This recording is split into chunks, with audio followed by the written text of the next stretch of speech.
Dear Patriots, before the news starts, please subscribe to our patriotic channel by clicking the subscribe button.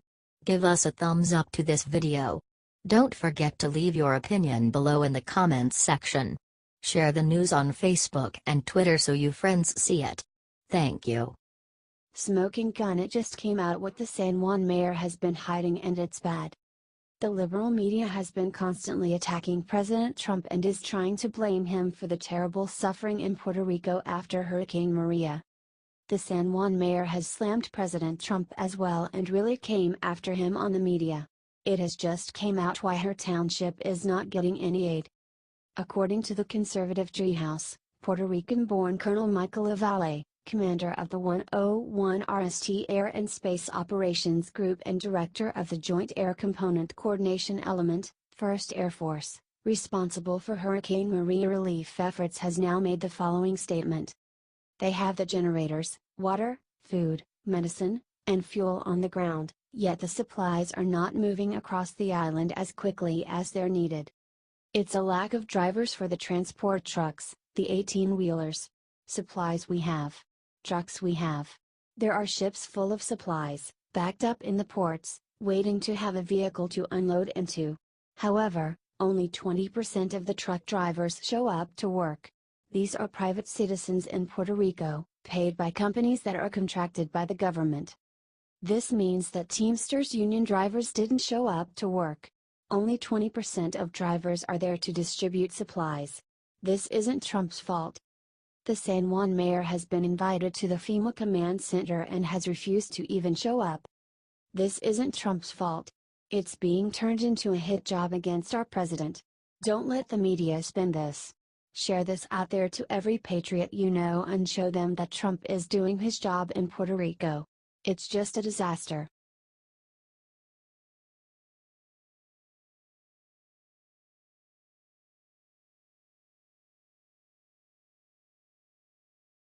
What the Puerto Rico mayor wore before attacking Trump will ruin her. See before deleted. The mainstream media has been in overdrive. We need to shut them down. Gabby Moarangelo made a good point on Twitter today when she pointed out this one huge fact about the Puerto Rican mayor that everyone keeps talking about. This is a very good point. This Democratic mayor just wants attention and doesn't seem to really care about her own people. Get this out there, you all. The Democrats are trying to turn this into a PR opportunity. It's no bueno, as they say in Puerto Rico. Spread this everywhere, patriots. The media doesn't want to get the truth out about what's happening in Puerto Rico. They are busy trying to turn into the Katrina of Trump. Get this out there, patriots. We cannot let them set the narrative. Everyone have a wonderful Saturday and keep fighting to make America Puerto Rico great again.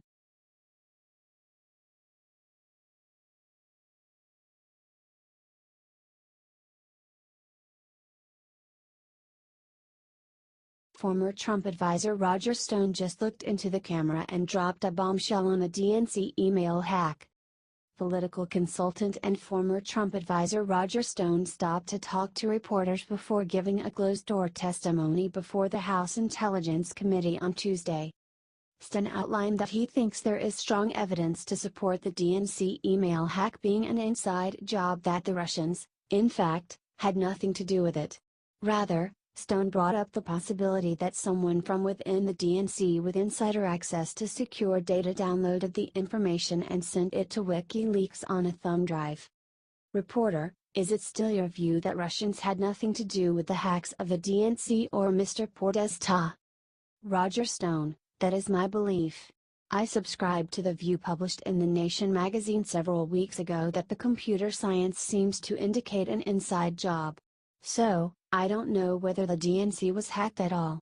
I don't know that it was hacked by Russians. Now, on the basis of this report, I tend to believe that it was an inside job, meaning the data was downloaded to, say, a thumb drive and spirited out of the building. I would point out that Craig Murray, who is a British diplomat, has said for the record that he received information from the DNC on a thumb drive and passed it to WikiLeaks. Stone was referencing a report compiled by The Nation that raised questions over the DNC email hack. You can read the full report here. Few people have openly questioned the DNC election hack by Russians, but more evidence is piling up, raising more questions. Either way, Americans deserve more answers and more concrete proof that Russia hacked the DNC emails. HD Real Clear Politics.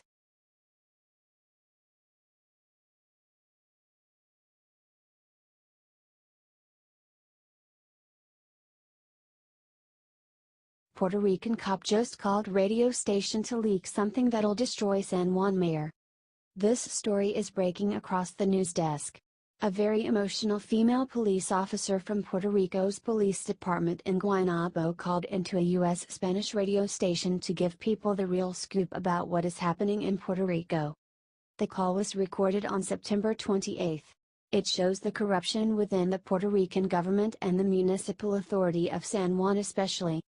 Before reading the transcript, we need to get this video out there everywhere.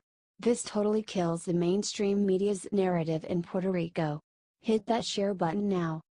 English transcript. Radio announcer, what is your name? Police caller, I cannot give my name because I work for Puerto Rico's police department. I need to pass this information out because the stuff that is being brought from the US is not being distributed. They are not allowing the Puerto Rican people to receive the donations. Radio announcer, what part of Puerto Rico are you calling us from right now? Police caller, I am right now in Guaynabo. Radio announcer 2, wow. Radio announcer 3, but what information do you have? What have you seen? Police caller, the mayor, Carmen, is not allowing anyone to distribute. We need. What Puerto Ricans need is that the U.S. Armed Forces come in and distribute the aid. And that they stop the governor, Rosello, and the mayor, Yulin, on doing what they are doing. It's an abuse, it looks like communism, in our own island, sobbing. Sobbing continues, inaudible translation due to cries. Police caller, Conte, people are helping us, but they are not accepting it, they are not accepting any more help supposedly, they have to wait for the license, that there are no buses. Let me tell you something, Boricuas, Puerto Ricans, are dying of hunger. Crying continues, this is a bureaucracy, everything has to be protocol, the lines are stretched, we can only give 1 box of water per person. Sobbing continues, the medics here, people are dying, the hospitals are in crisis. Police caller, Conte, I am embarrassed, as a Boricua, to work for Puerto Rico's police and see that we cannot do anything. There are dozens and thousands of food, and when people ask, we cannot give anything away because, Mayor, Carmen says that we cannot take anything out, because everything is a soap opera, everything is a show and there have to be cameras here and there. Because they are just looking for votes for the upcoming years. Radio announcer 2, wow. Police caller, and the governor won't move unless there is a camera behind him. Mayor, Carmen won't move unless there is a camera behind her.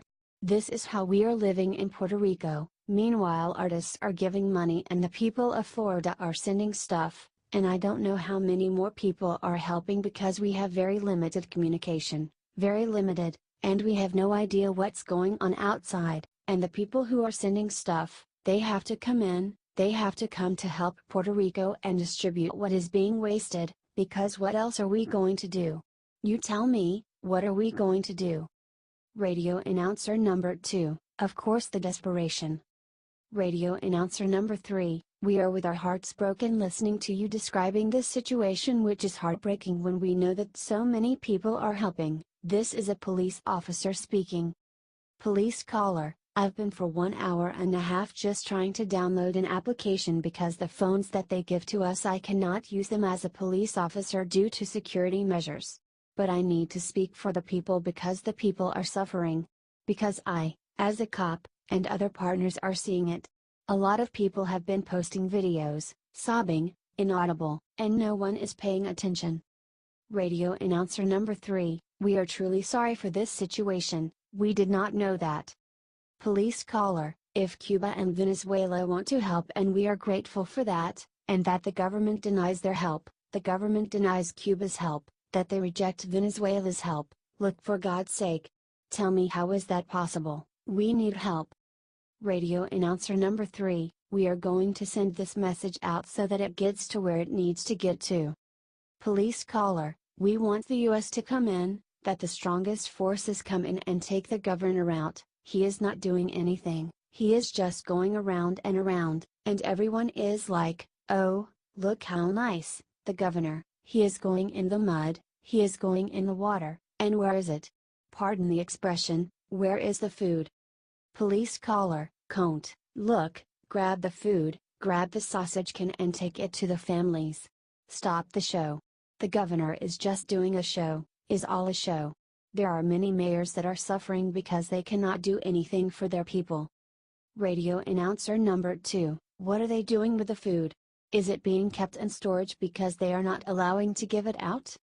Police caller, they are not doing anything, and they tell the harbors, ports, that they cannot bring stuff anymore. If the US government doesn't get involved, they will finish us. We are going to end up worse than Cuba, Africa, or worse than Haiti. We are living in an era that you don't want to see. People are desperate.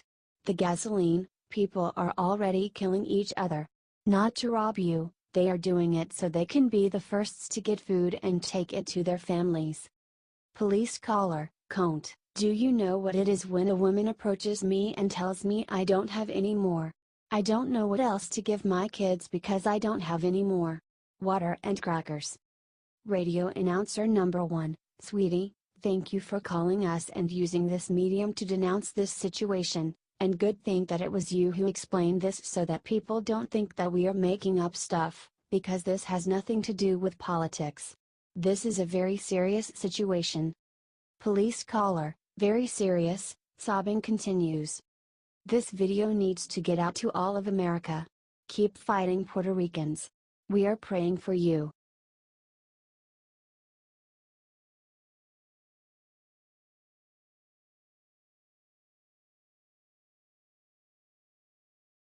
Will and Disgrace. How new Will and Grace episode attacked Trump has people throwing up.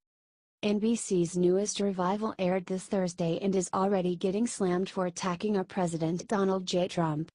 In the very first episode, the show's character Grace got a job redesigning the interior of the Oval Office. Look at the low blow that they aimed at Trump in their first return to comedy in 11 years. The cast also called the First Lady a hostage and called Midwesterners people who didn't eat vegetables, and made a dozen references to the 2016 election. The main premise of the episode is that they are fixing up the Oval Office because Trump called it a real dump. Then, to add insult to injury, the cast left a Make America Gay Again hat on the corner. Conservatives are getting fed up with this constant bashing of our president. Can we just have a show without politics? Disappointed nothing is entertaining anymore. Won't watch again, wrote one Twitter user. The Hollywood Reporter has a published list of all the times that the show ripped Trump. The show did well in the ratings, too.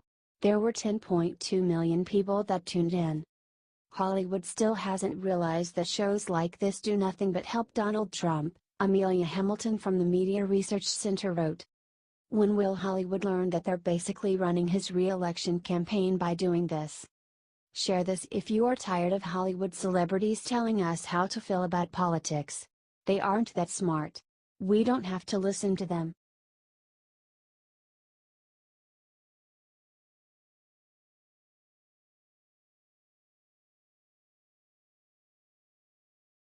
Trump unleashed hell on North Korea with what he told Rex Tillerson to do this morning. U.S. President Donald Trump told Rex Tillerson not to waste his time trying to negotiate with North Korea's leader. This is a massive tweet. Ouch. The Secretary of State issued a report that the United States was now communicating with North Korea about its nuclear missile programs. Mr. Tillerson then said that Pyongyang has shown interest in talking, according to SMH.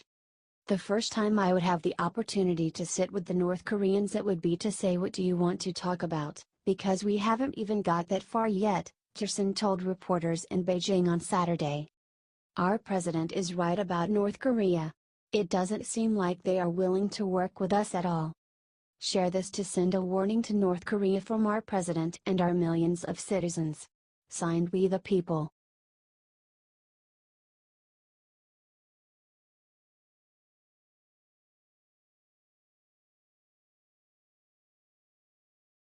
warning what this Texas football team just did during the national anthem is shocking the nation. This Texas high school football team just took a note from the NFL and decided to kneel for the national anthem. This is what these ingrates in the NFL have caused. According to Sports Day, there are several signs of protests in the Bay Area. Players from Spruce knelt in the end zone at Seagoville's James Ray Henry Stadium. The kids decided they would kneel during the anthem early in the week. It was their decision, Spruce coach Carl Richardson said. We talked about it all week, and the coaches, managers and trainers stood during the anthem. This shouldn't be happening. Why are high schoolers following the lead of Colin Kaepernick? That guy Cap is clueless to the damage that he has inflicted on this country's culture. Share this if you want athletes to start appreciating the American flag. This has got to end. God bless our country and all the people that have died protecting it. Share this if you would pull your kid off the field if you saw behavior like this.